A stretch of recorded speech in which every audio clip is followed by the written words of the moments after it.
Ladies and gentlemen, it's a pleasure to be here. I feel honored to give a keynote in this new national library. I don't know whether you have a digital library already, but Yes, I do. yeah.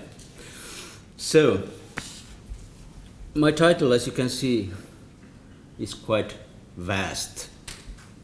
New orientation for traditional archives for next 5 years, including this year. So I don't expect to cover it all in one paper, but I will just take a sort of start with it. And I suppose that I would promise to give a series of papers on the same subject, on the new orientation for traditional archives. The content of my presentation is such. First, I will talk about the international network and what is going to happen during the next years. Then I will talk about something that might be not so familiar for all of you, about conceptual models and standards for description, which is very actual thing, up-to-date thing right now. Then I will talk something about problems of earlier archival standards, and then to present the new archival standards that are coming right now, and the challenges of integrating libraries and museums. And then I have a short conclusion. Well, first, the International Network of Cultural Archives. As you can see from the years mentioned here, it is a very active period, and I fully agree with the words of Dace Bula here, that we are dealing with something like a new constructionism or deconstruction even in archival studies. So very much is going on. The first network, I think, was the one established by Estonian scholars, and the Folklore Archives Network called FAN in 2012. And the next one, I'm not quite sure about the year, but I think a year after, the network of Nordic Baltic Traditional Archives was established. Is that right, Audun? Okay. Okay. Then the next year, the International Society for Ethnology and Folklore established a working group on archives, which has been quite active and now is a partner in organizing this conference. Then the next one, which should be mentioned, is the International Council of Archives, the section for universities and research institutions. We got the membership actually this year, and there are some people who have been really very active in the work of the section, and we hope that the collaboration with International Council of Archives will be very active in the coming years. Well, this proves, for example, the fact that there are 2 conferences next year. The one of CF in Göttingen in March, and the other of ICA SUV in Riga in September. So there is very much going on, and we should mention also the conference of ISFNR and American Folklore Society, which will be organized in Miami in October. So, as for the new orientation for folklore archives in these 5 years, I have put to creating the conceptual models and international standards for archival description as the first thing here, and I will speak about this today very much because the new standards have just being prepared and the first draft is available. So in September this year, let's say more than a week ago. Then there are some other points which I will be also touching upon. Developing internet and social media, of course. There are many papers in this conference that will deal with this. As a sort of new platform for collecting folkloric data and fieldwork. And then addressing the challenges of especially born digital materials. That is something that actually nobody has a good solution at the moment, but we hope that the new methods, the new standards and new practices will help in this. Then, of course, utilizing research portals and exploring possibilities of combining research database. That's a process that has been going on for years, and there are some good results also in this. Well, and then the possibility of using new technology such as semantic web and linked open data. So there are also more and more projects on this, and often they combine the interests of, let's say, combining research databases. The semantic web is coming very strongly to this kind of development as well. And then, last but not least, connecting digital archives, which is actually the title of the project that we are having right now. This has to do with all of these aspects.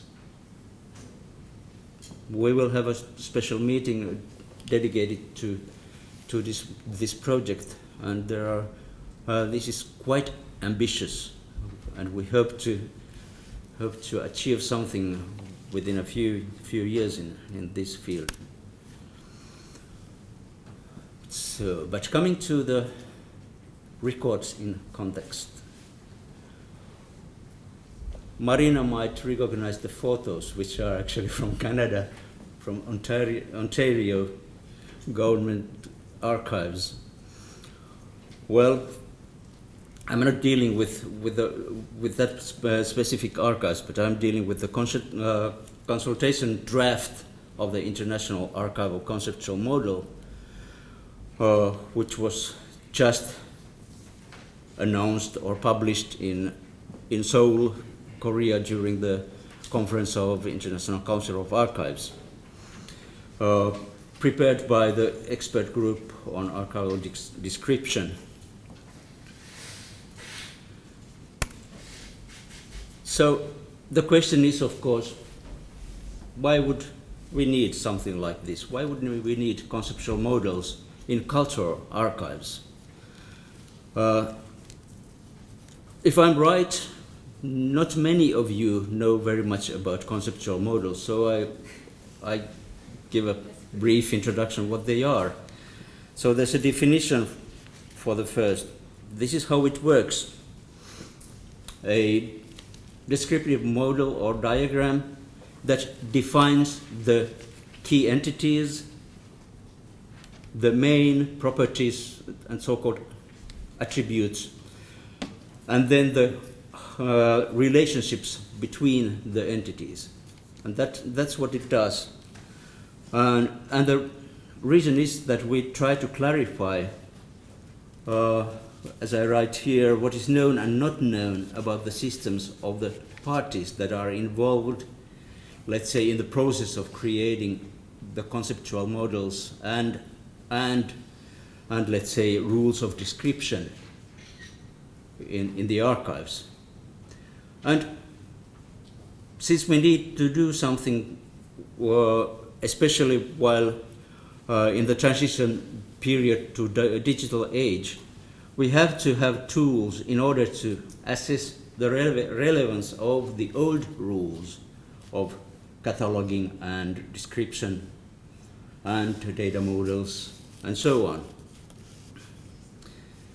And also, especially for this age, we need to have something that would mediate between the different sorts of heterogeneous databases on cultural heritage or portals, and something that would combine those. And the tools that might be used are based on ontologies. Ontologies that contribute to the development of the semantic web of the World Wide Web, in order to create a huge cloud of linked open data. And I think those are the reasons why the conceptual models are very important for the cultural archives as well, as I will demonstrate hereafter. So, some history about the conceptual models in the libraries and in the museums. In the 1990s, these models were actually the libraries and museums started to develop them. And the first ones were FRBR, the functional requirements for bibliographic records, and the second one is the one that was created especially for museums, but also for other cultural institutions, CDOC, CRM. And as you can see, there are the main entities somehow relate to the basic functions of these cultural institutions. So for libraries, the main entities were work, for example, of a writer, then expression, which might be a translation of the same work in different languages or whatever. Then manifestation, which is the concrete volume and one single item of those, or the author of the work, or an event which is in a book, a bibliographical event, and so on. There are many other entities. And if you look at CDOC CRM, there are slightly different entities which relate to the fact that museums are, of course, dealing with objects and real life events. So the entities, some of them are event and conceptual object and physical carrier of these objects, agent who is responsible for whatever doing with the exponates or with the museal collections, and then the contexts, date and place, which are very relevant for museums, of course. So we are dealing with these kind of things while creating the conceptual models. And then finally in 2009, a object-oriented version was created, which was meant to be a fusion between these two main conceptual models in our, let's say, in our sector. And this would be a sort of common harmonized model for libraries and museums that should enable the information interchange between the libraries and museums. So unfortunately for archives, no such model has been constructed, at least a universal model that would be usable for archives and would be harmonized with the libraries and museums. So this is quite an essential thing to develop. Instead, there is a set of 4 standards for archival description, which are mentioned here. ISAD G, I should use the name ISAT G, which is the general international standard for archival description from the 1990s. And this is the most used standard for archival world. And somebody might know about it. It has been used to some extent even in the tradition archives. So the other ones are ISAR, CPF, Standard of Archival Authority Records.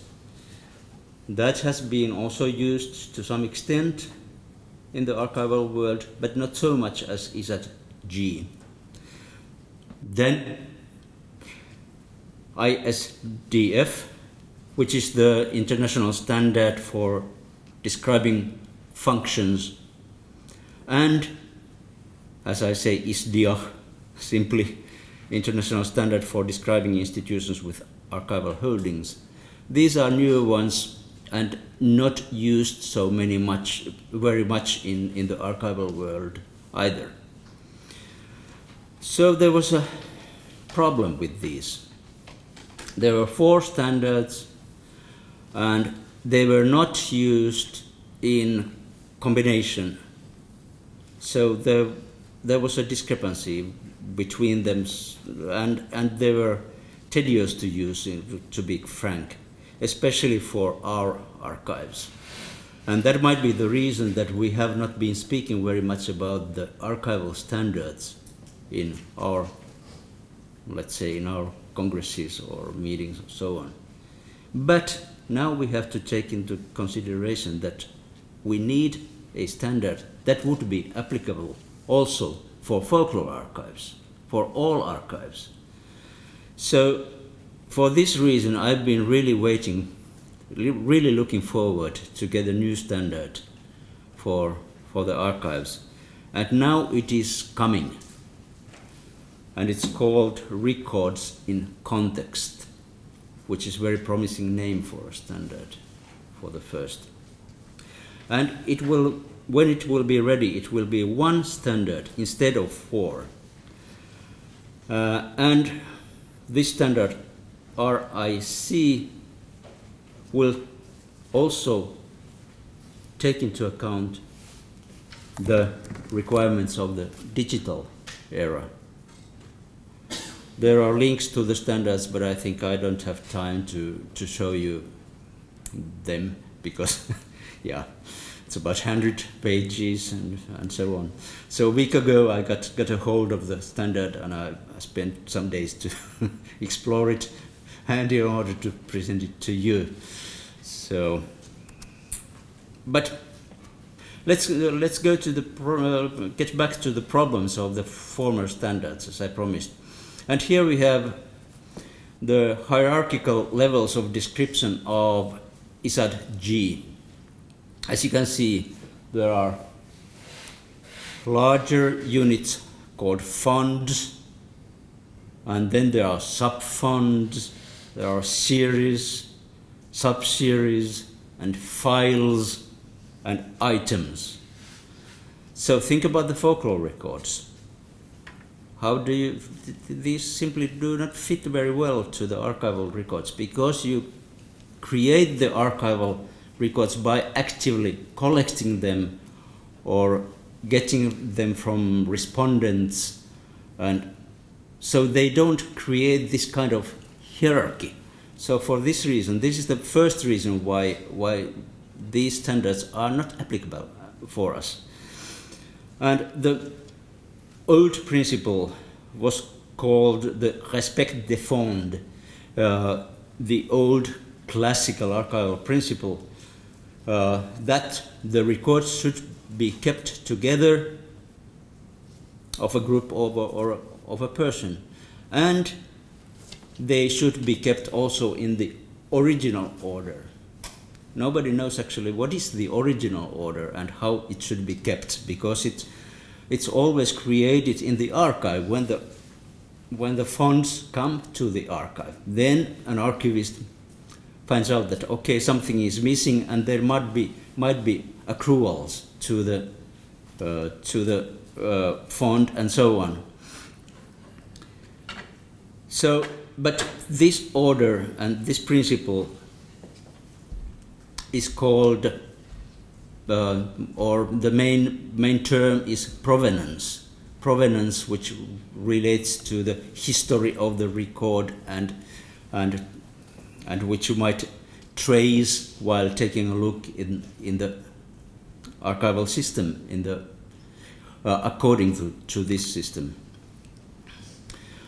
But then the biggest problem might be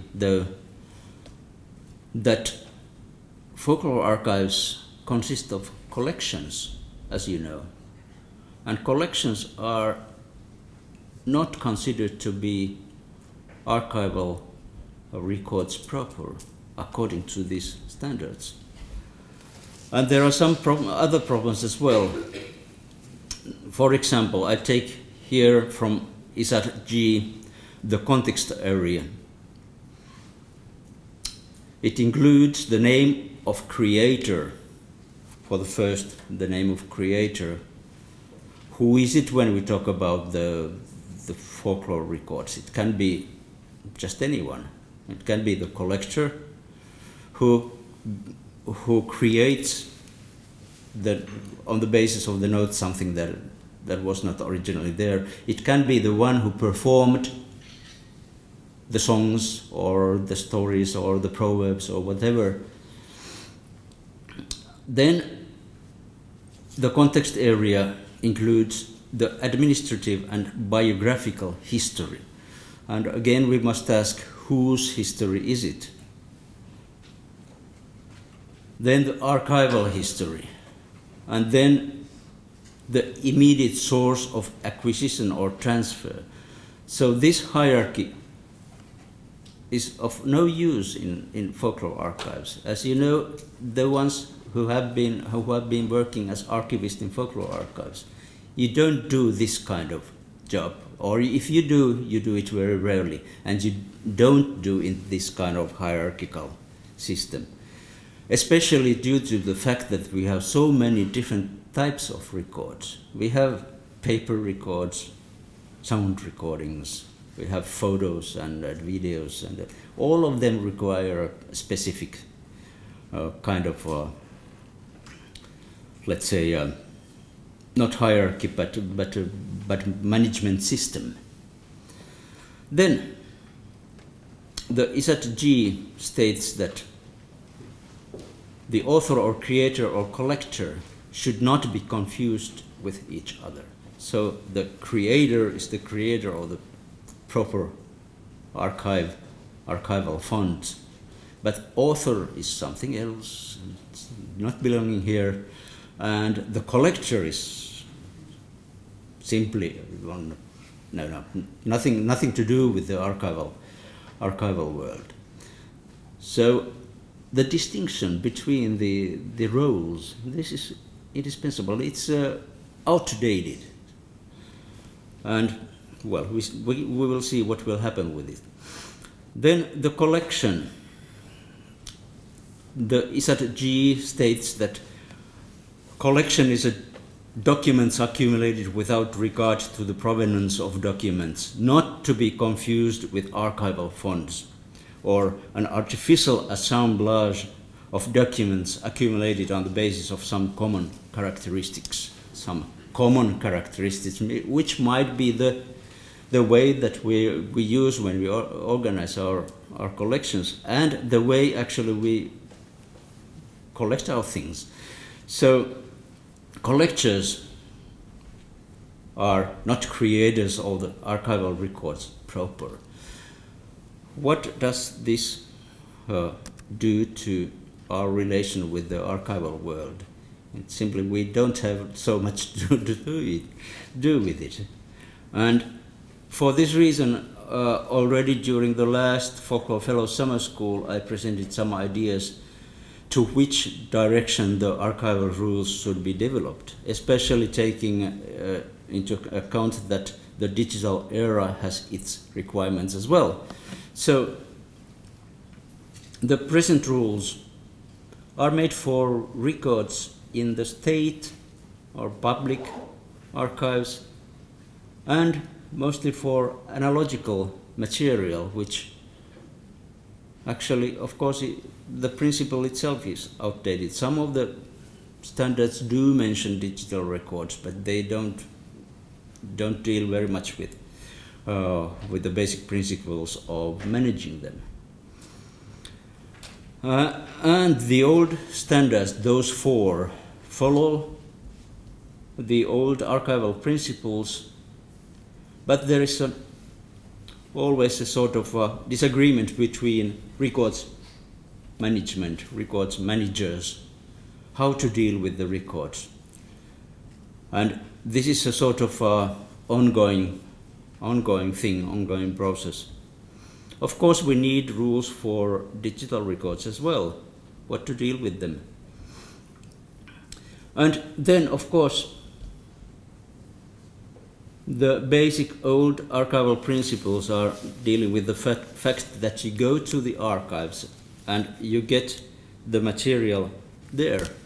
And so, but in the modern world, you know, the virtual use is not restricted in one place, in archives. You can use, in the best case, you can use the archival records at home or in anywhere else.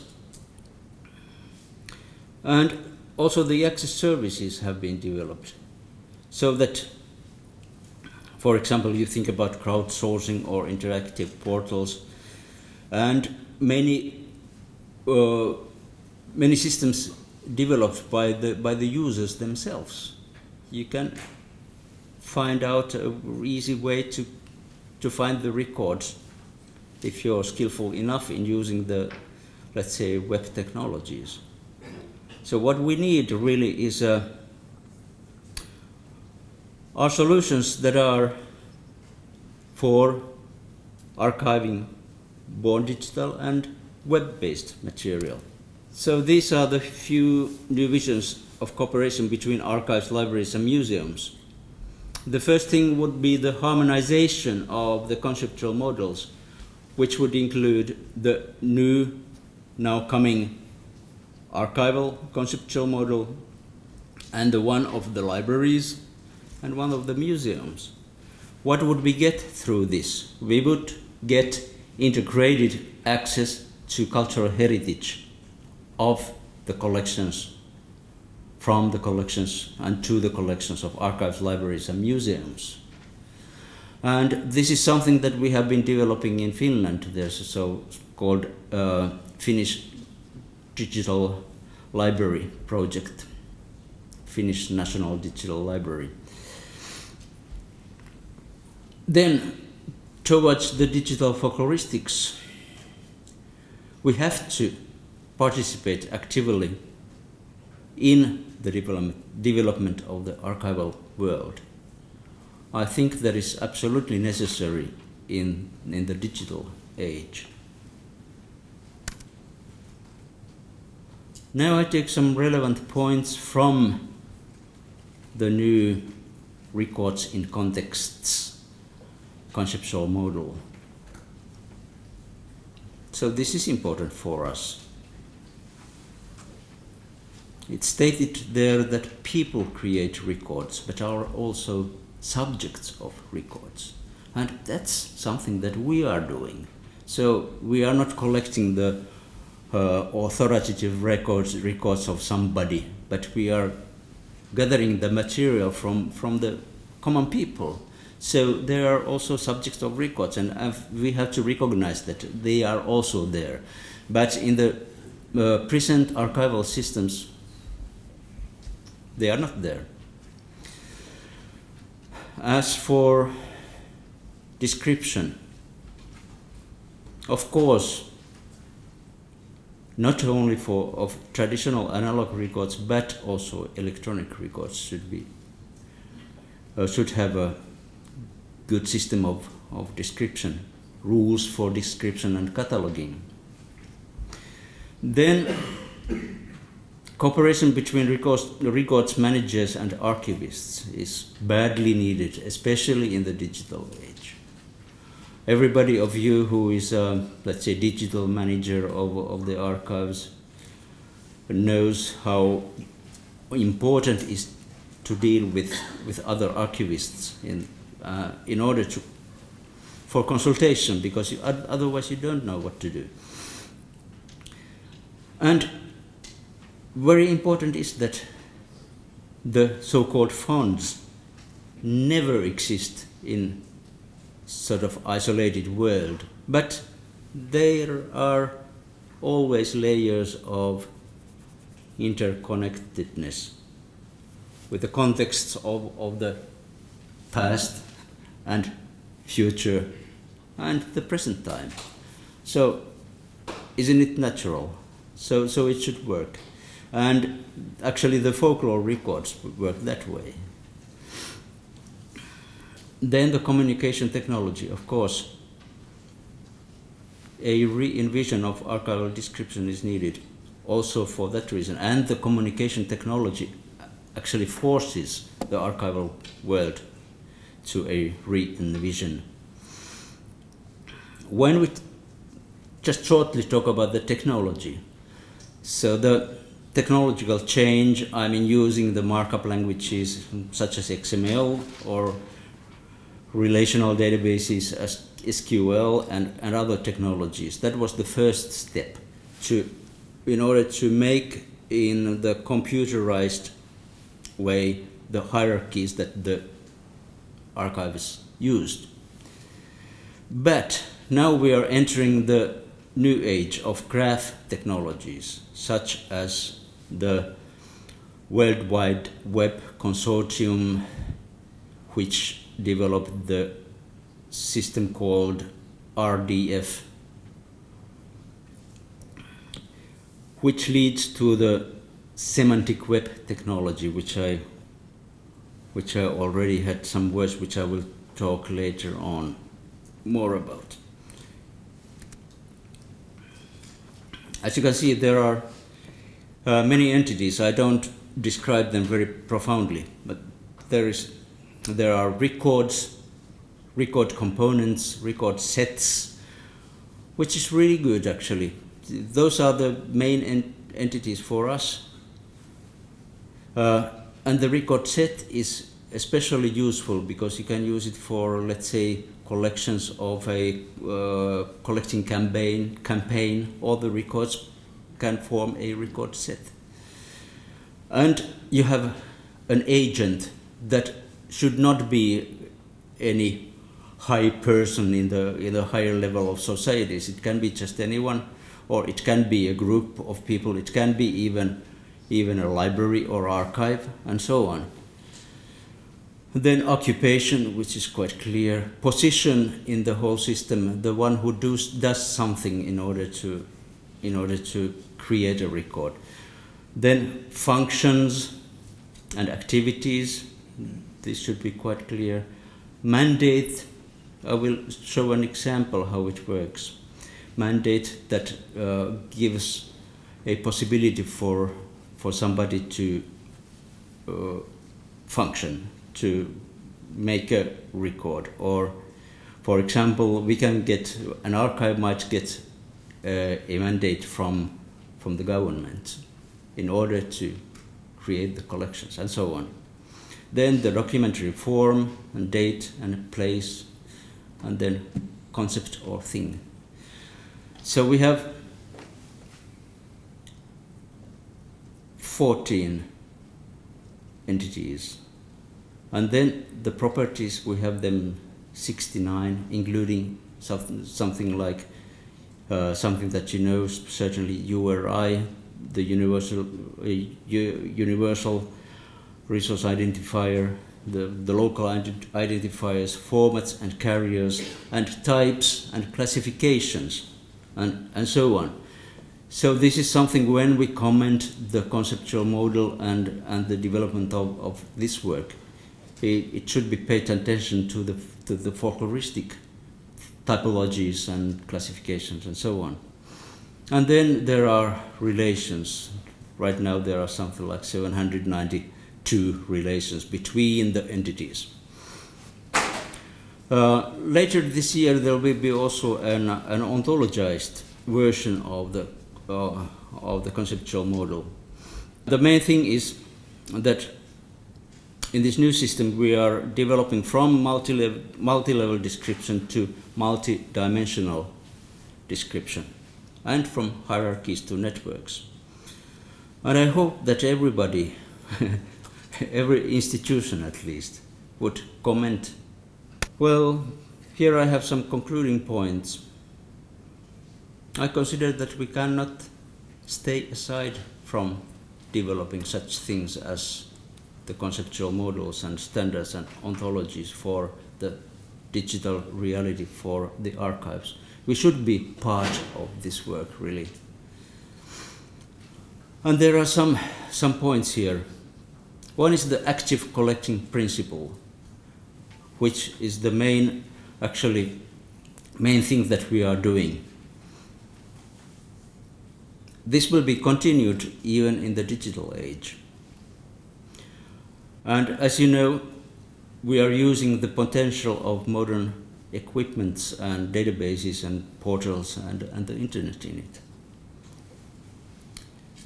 We have the methods and approaches that are ideal for using things like crowdsourcing, as you know, and interactive collecting platforms. But we need new standards in order to keep them in order. And why not to make these standards together with other archives and integrating with libraries and museums as well. The stronghold of folkloristics will remain the large collections and the systems that will make them achievable. And in the digital era, this means connecting of online databases and ontological motif indexes and different kinds of linked open data solutions. And I think in our project, connecting the folklore archives, we have to take this into consideration. Just to show you some illusionary experiments how we could use the new conceptual model. So you have there the archives of SKS, the Finnish Literature Society, who function as an agent here, has a mandate to organize collections, and the collections that we organize is a function. And one of the activities is organizing the oral history of the 1918 Finnish Civil War memories collecting campaign. So, of course, the concept or thing or event was the Civil War with the date 1918. The director of organizing the collecting campaign, that's an occupation as an entity. The mandate of SKS gives a possibility to create a network of respondents, and then the one who is involved in the network has a position in the role of, let's say, of a performer, or in this case, sending a written answer, a record to the archives. And then he or she, in this case he, has sent a photo as well, which then would be record component in the new system. Then there are two documentary forms. There's a letter sent by him and a photograph. And all materials of the collecting campaign organize a record set. And then there are other materials of the same war which might be linked to the collections. So almost all of the entities are used here. And I don't go into detail to this, but you can see that this is quite recent collection, and this is also an illusionary example on organizing a collection campaign called The Storm. And you have the same sort of thing. An answer is sent by using an internet platform, of course, and But similar thing, you can use the old collections and the new collections, and they use the same conceptual model to this. Then, the nearer we come to the modern world, the easier it is to find, let's say, other records that relate with the same subject. So there are other materials related to storm that might be linked to a huge cloud of linked open data. So this, to give just an example, so to say, I created this in a very brief time, so I don't know what the real archivists who have created these systems might think about my examples, but anyway, to give an illusion how it works.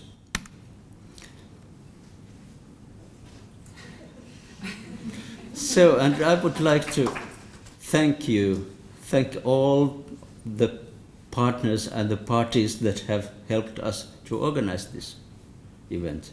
The Nordic Baltic Mobility Program and the financing that we have received from European Union, and of course the EU strategy for the Baltic Sea region, the seed money facility, and of course the Ministry of Education and Science of Latvia. And last but not least, the archives of Latvian folklore. So thank you very much, and see you.